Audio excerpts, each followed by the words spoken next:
This is an interview with Four Trips Ahead singer Peter Wilson on Sunday, November 28th, 2021 by Nick Burkell. Now, Peter, can you tell me about early vocal lessons you had from private tutors, music classes in school, as well as conservatories? Sure. That's a great question because very often I don't get asked questions about music in music interviews. So it's really cool to get asked that question.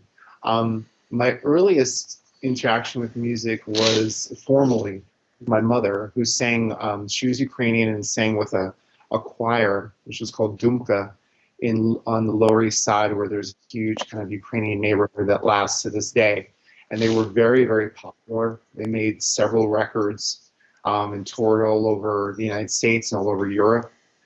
So I used to, when I was a kid and I was just old enough to get on the trains, the deal was on Friday nights was one of our rehearsal nights, so I could kind of go to meet her there. I would go record shopping and hang out in the East when it was really amazing. And then I would just sit and listen to her rehearse with her choir into the evening. So that was like the first time I was kind of around formal musicians that were really fantastic and working with a choir. And then I took some lessons at the Brooklyn Queens Conservatory for Music for about a year, just learning some basic theory and some basic piano. I took private piano for like maybe 6 months. It never really took to me, but I really I loved music. I was obsessed. And then I got really serious singing in college, like the end of high school and the early years of college. And I started taking private lessons when I was in college with a guy named Peter Crawford, who was amazing and really helped me find my voice initially. And then he moved out to the West Coast where he was originally from. And I started taking lessons with a guy by the name of Claude Stein, who's a pretty well-known voice teacher, more for Broadway and stage. But he was really great in getting me to be strong in terms of my endurance and taking care of my instrument and starting to recognize where my instrument, really the power lay in my instrument. And then for the last, I don't know, 15, 17 years, I've been taking lessons religiously with my dear friend and an amazing singer-songwriter, Jim Dawson, who was first really popular as a singer-songwriter in the 70s and was on Buddha Records and RCA, and has been releasing incredible independent music for decades. But he has been my guru, and I learned the Kursor technique, which is kind of his take on a Kursor technique, which was his teacher. So it was kind of based in opera, but Jim has kind of really made the teaching work for any kind of music. So I religiously go to him at least weekly for an hour and a half, sometimes twice a week if I feel like I have a lot of ultra heavy singing coming up, like being in the studio or I have, a set of gigs or things like that. Now, can you explain what the Kursor technique is? Yeah, well, it's kind of Jim Dawson would do a much better job than I would, but it's just a way of the simple way of doing it in a line is we sing as we speak. So the idea is kind of really learning your instrument and recognizing that the way we produce and manufacture tone should be just as simple as breathing and walking. So, and I leave it at that. But it's it's tried and true, and it's been really amazing in my development and literally changed everything for me. So. Now, tell me about your first band. Wow, my first serious band was in college as well, and it was a really great kind of thing. It was a band called Soulcraft a million years ago, and it was really with a couple of really dear friends of mine. One of which, Tom Baker, who's just written a kind of New York Times bestseller called "Nothing But a Good Time" about the glam rock scene in the '80s in the U.S. But he was a great guitar player and friend. More importantly, we got to play a bunch of cool shows. That was my first kind of serious band. We were really trying to do some cool stuff.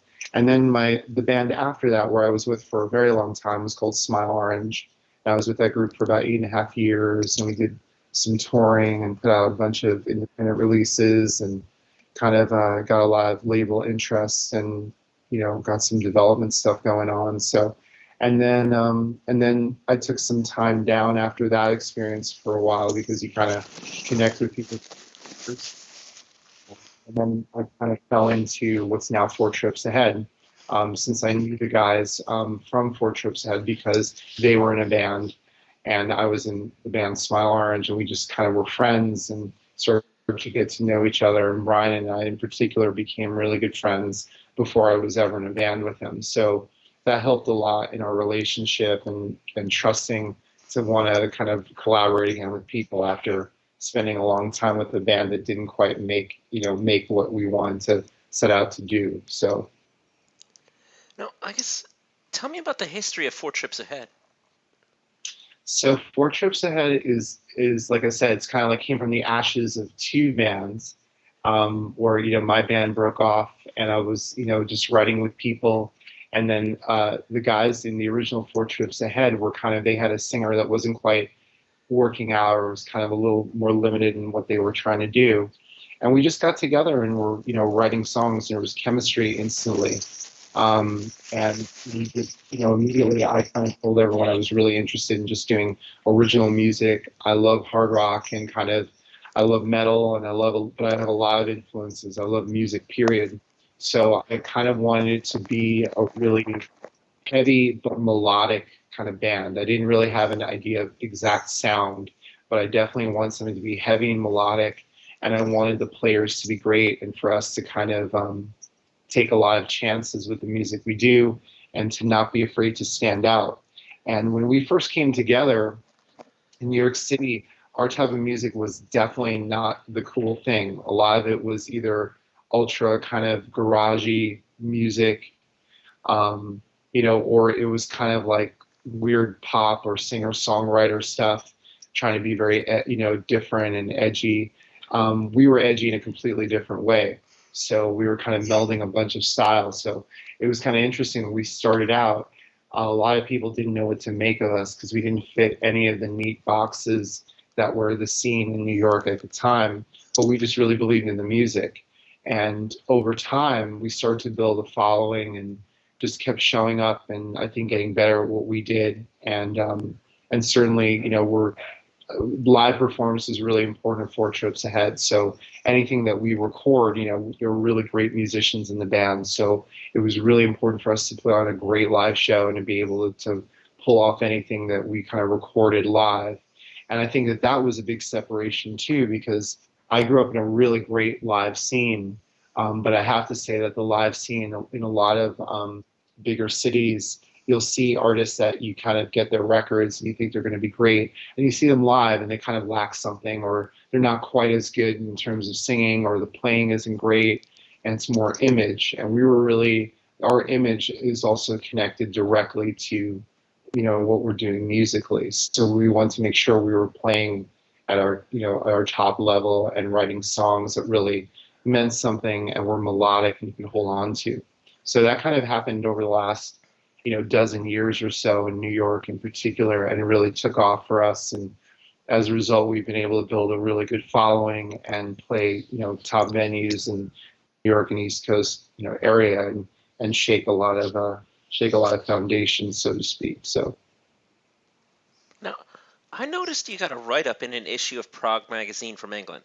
Just wondering, what foreign music mags do you enjoy reading? oh wow, I love a lot of foreign mags. I mean, I kind of grew up in foreign, like a lot of hard rock and metal. You had to go get Kerrang and a lot of and NME and a lot of other British mags in particular. But I read a lot of foreign press. And I have to say that Four Trips Ahead has been really covered greatly, due in part a little bit before even our current label situation. Our label is a smaller label that's distributed internationally, but they're located in Germany. So we started getting some traction even prior to hooking up with them. And our label kind of got our music out to a lot of great different Europress channels. So, we're covered, we've been covered by a lot of great mags. And there's one in Spain that's you find in Spain and Portugal, which is called Mariscal Rock. And their magazine, their hard magazine, is called La Heavy.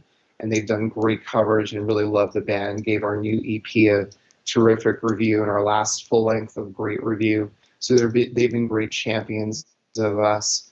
Um, Power Play has covered us in Germany. We've gotten, like you noticed the Prague thing, which was cool. They did a short write up of us and kind of featured one of our tracks in the summer of 2020. Um, about us. So it's been really we get a lot of really good foreign press. Like I said, particularly in the hard rock metal circles. But I read a lot of that. Like Uber Rock is another one that really is great. Metal Force. There's an Austrian magazine called Stormbringer that's great. Um, and there's actually even an Australian magazine called May the Rock Be With You, I think, or something. And they did a great write-up of us.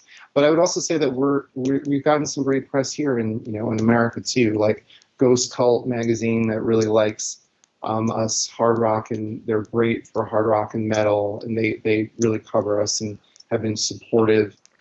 We've gotten great reviews from Sea of Tranquility, and we're hoping to hear back from Brave Words and Bloody Knuckles and some of the others. Pause and Play just did a big write up of us. We got a huge write up in about a month ago for the November-December issue of Ion Indie Mag, which is like a really great independent magazine that covers hard rock and metal, all sorts of great music. So, especially of late, I would say that over the last year and a half, since our full-length record and the new EP came out, we've been getting really great coverage, and which is really appreciated.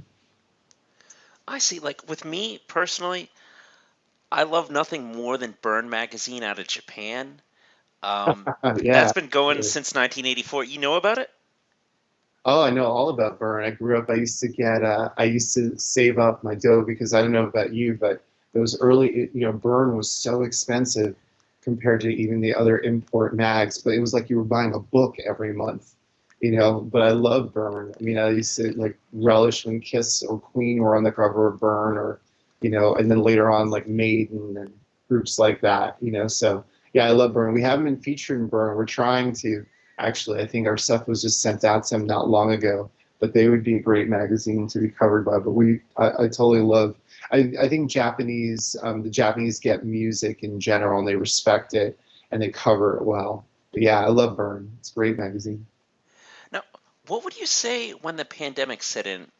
Uh, what bands and albums did you find you were drawn to the most? Whoa, that's a great question. I've actually been personally. I mean, I always listen to a ton of music. That's my thing. I'm like a sponge. I'll watch. I love films. I love visual stuff too. And I have a lot of friends and family that are in the film industry. But I've never like I can not watch TV for months and not care. Music though is quite the contrary. So, but in terms of when the pandemic hit, I'm a vinyl head, so I've never gotten rid of my records. So I was doing a combination of still buying new music that was out there and deep diving on records. So everything from, I mean, it was such a huge like spread. So everything from things like, I don't know, like old Deep Purple records and Thin Lizzy records. I'm a huge Thin Lizzy fan. To listening to, I don't know, things like Stevie Wonder, listening to Peter Tosh and a lot of reggae records. Trying to find, I'm a huge Nina Simone fan. So kind of like it was all over the map, and listening to stuff. Um, so I can't really say there was one area. I mean, I'd have weeks where I was deep diving in like the Beatles and the Stones, and other weeks where I was kind of immersed in Bob Marley and the Wailers and Burning Spear or Steel Pulse, and then other times like really all about Sarah Vaughan, or Ella Fitzgerald, so we kind of, and the band is like that too. I felt it was a kind of a weird period because you kind of didn't know when this pandemic was going to end, or you were going to see kind of light at the end of the tunnel. And obviously, we're still in it, and it keeps coming up. It's just morphing. But it was really great because I felt like I connected with a lot of music that kind of built the foundation for what I do and what my band does. And so it was really great revisiting that, and also getting us some space from the, we live in New York City, so we're always constantly looking for the next thing. So being able to kind of stop and reevaluate and kind of check out things that you listen to a lot that built the foundation for what you do was really valuable. Now, I heard in an old interview from you that your last album you recorded primarily on the subway. Like, what's changed about the personality of your songwriting style for Remnants? Well, we didn't record it on the subway per se, Yeah. but like a lot, a lot of late nights. So we rehearsed. We're in the music building straight in central Manhattan, right outside of, in between Times Square and 34th Street, and like Herald Square. So we're right on 8th Avenue, where like a lot goes on, and we've been in that music building forever. So a lot of times I was coming home late from rehearsals, and very often I'd listen to rehearsals and work on lyrics. But I'm a people watcher, and I love getting ideas and kind of create characters, or I'll write down phrases, or I'll get like verses that will come to me, and sometimes I say, oh great, that's going to work perfectly for what I'm working on. And other times it's one of those things like, wow, that's a great moment. I don't know what I'll use it for, or if I'll use it, but I'm going to write it down. Sometimes it's a name or a phrase, sometimes it's a line, sometimes it's a whole, you vomit a lot and it becomes like a poem, which eventually breaks down to the lyrics. So we had a lot of that going on. I mean, leading up to the pandemic was really interesting and weird because I was writing a lot, lyrically at least, about what was happening and the feeling of how we all were feeling in this country, with heavy divisions kind of coming up, things from our past and our history that have never been resolved really coming up in full force in the climate that we're in, and just feeling the tension and the stress that a lot of my friends and people around me in New York just felt. So a lot of my writing on Remnants had to do with that, and trying to look for better and rise above despite being kind of pulled down into this.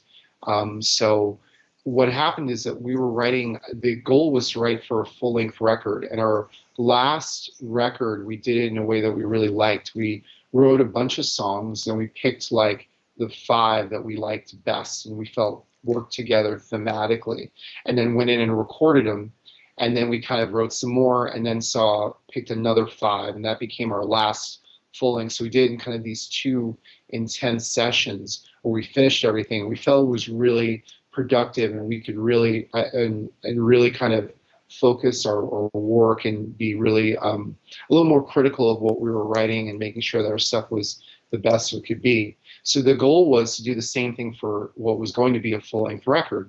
And so we went in and we had already played a bunch of these songs live and gotten great responses and people asking us what was that song. And so we'd honed in and we said, we have these 5 great songs. Why don't we record them now while they're fresh and we're feeling that they're really ready? So we went in and we recorded. And this was like, the end of, we started tracking, I think, at the very end of 2019 into January-ish of 2020. And then we start to like kind of finish up. So we do all the basic tracks as a band, and then we come in and I'll do some more vocal stuff, tweak some areas, do a bunch of harmonies, and the band kind of comes in, particularly Brian.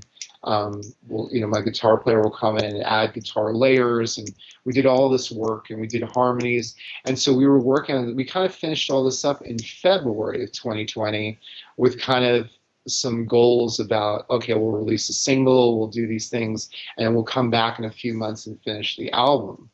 Well, lo and behold, we finished tracking this stuff in February, and then in early March, the pandemic hit. So everything, grinded to a standstill. And it was just really, it was interesting. And our label was talking to us and it's like, hey, what's going on with the record? And we're like, record, we kind of got cut off in the middle. And so it occurred to us that when we were like listening back, the songs sound so great, and they really had like they worked really well together. So we talked to our label, and they're like, "You should put out some music because people really need music, and you have these great things. Don't sit on them." So we were able to kind of work long distance and do mixes with our brilliant, mix engineer Nick Cipriano, we've worked with for well over a decade. And he just caught the energy. He thought the songs were great, and he was equally excited. So we were very lucky. We had our team kind of together, even though we were not physically in the same space. We were lucky. Just it was pure luck that we kind of finished everything before the pandemic really got bad and shut everything down. So in the meantime, we were mixing, and that's how the songs came together. So I would bet that a lot of those lyrics were still written on trains and things like that at the time. But the finishing product, the mixing part of it and all that got done while we were in the throes of this heavy pandemic. Now, what was the first song you wrote for the Remnants EP? And tell me what was going on with you. Yeah, probably the first one would either have been the title track Remnants or It's All Right. I don't remember, to be honest with you, which one, because they both of those songs came one right after the other. We had this really fruitful period where we wrote a lot. And those two songs, and a third song, which actually will hopefully be on the full length, was another one. They all kind of came out within a month, really one on top of the other, just all these great things. So both of those songs, if I focused on one, my guess would be, I think it was Remnants that might have been the first one. We just, our guitar player kind of wrote this great, like, melodic, kind of heavy thing. And we decided to do something very dramatic. And I just had this set of lyrics that kind of fit in, and it became this thing. And the chorus, I had this line, "Where did we go wrong?" And so it kind of just hung with us. But it was really, some of our best songs kind of come together in an evening, and that literally was one of those 3 or 4 hour writing rehearsals where everything just came together, and then we just kind of polished it. But it was usually, when we write, there's usually like some songs are just ultra immediate. We all look at each other and go, "Yeah, that's where we need to go."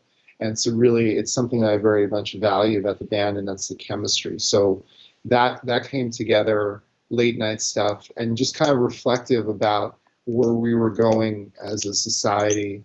Are we going to be about love and brotherhood and sisterhood, or are we going to be about just division and sit in it and kind of pray to, token idols and money and power, and kind of live in denial?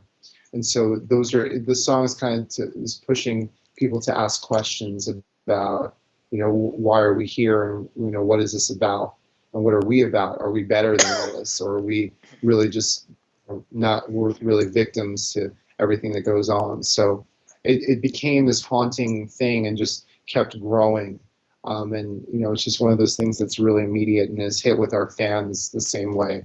So I'm really proud of that one. But that kind of set the tone pretty much for all the songs on the EP. Now, where were you when the initial idea for the song "Follow Me" hit you, and what was the song about? Well, I don't love talking too much about what songs are about, because then I feel like I ruin things for people that kind of take their own thing away from songs. So, yeah, I mean, I think "Follow Me" is that's a fun song because it goes through a lot of different parts.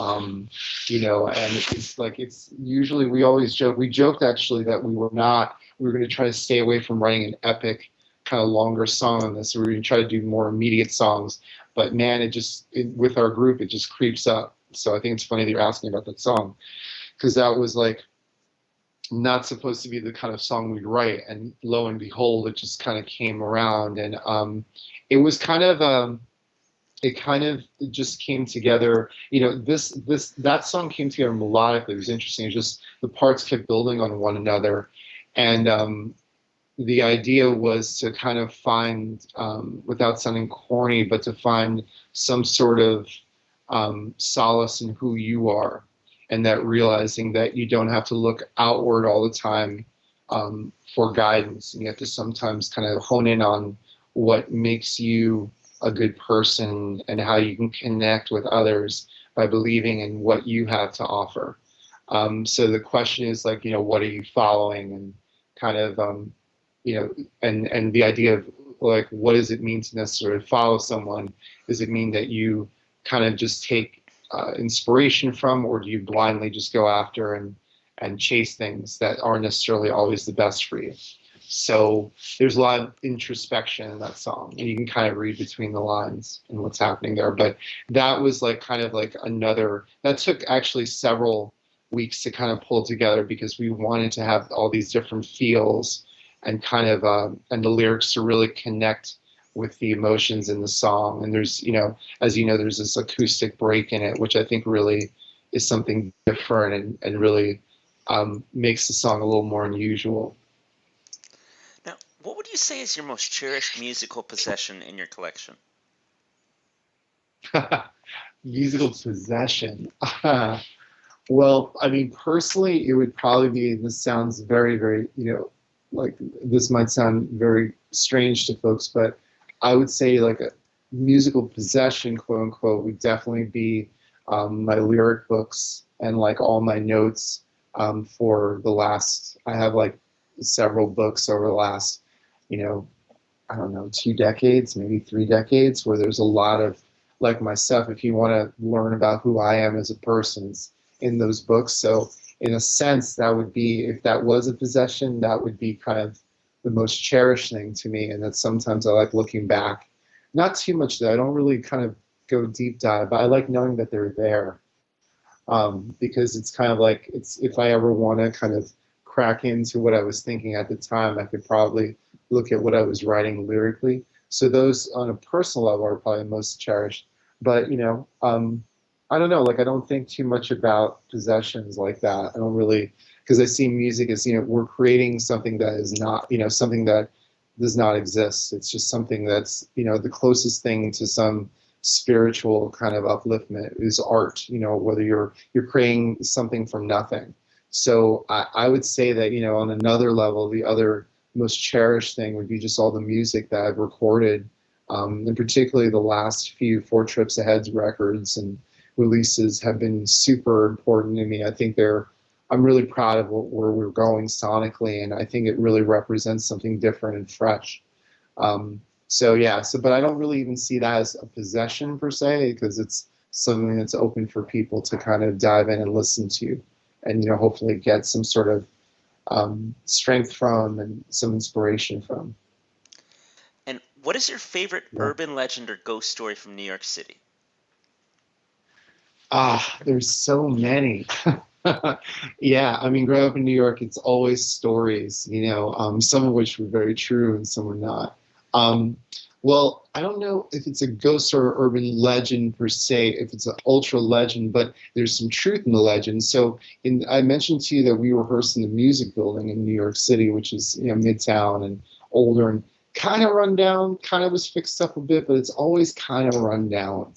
And there's this scary kind of shaft is the best way I can say it. It's this huge, it's kind of a space, a gap between all these buildings in the central Manhattan. And there's kind of like this gap behind the building where we are, and it's kind of enclosed with these other buildings surrounding it. But there's this definite gap. And at night, when we are usually in the building and we rehearse, there's this little kind of like door that opens up on all the floors. And there's a slight ledge, and then there's kind of like this really flimsy kind of iron bar kind of gate thing. But if you look over, it looks like if you're, we're on the, I think, 7th floor of whatever, how many floors that there are in this building, but it looks like you're falling into nothingness. Like you don't hear or see the bottom. It's really totally creepy and scary. And there have been many a story of, because there have been, unfortunately, many people that have OD'd in the building. There was a suicide in the building, and there are a lot of stories about musical spirits and people that have been seen late night that, were former musicians and former people that spent time in the music building, and that their spirits are kind of trapped in that like kind of chasm. And I'll tell you, it's really creepy. So I don't think about it too much, but it's definitely, I can see that the energy there is very dark and weird. But that those legends go on in that building. I think any band or any artist that kind of starts in that building gets told all these stories. So those are some of the ones I think about a lot. Final words. Thank you so much for covering us. And I guess I would just thank the fans that have been following Four Trips Ahead and watching our videos online, buying our merchandise or buying our music to support us because we haven't been able to play live much. We're hoping that things in the spring of 2022 will allow us to play some shows. We're hoping that our label can bring us out to Europe and do some long-awaited shows as well. But I just want to thank people that are listening and definitely hope that more, your readers will check out what we do. This has been an interview with Four Trips Ahead singer Peter Wilson on Sunday, November 28th, 2021 by Nick Purcell.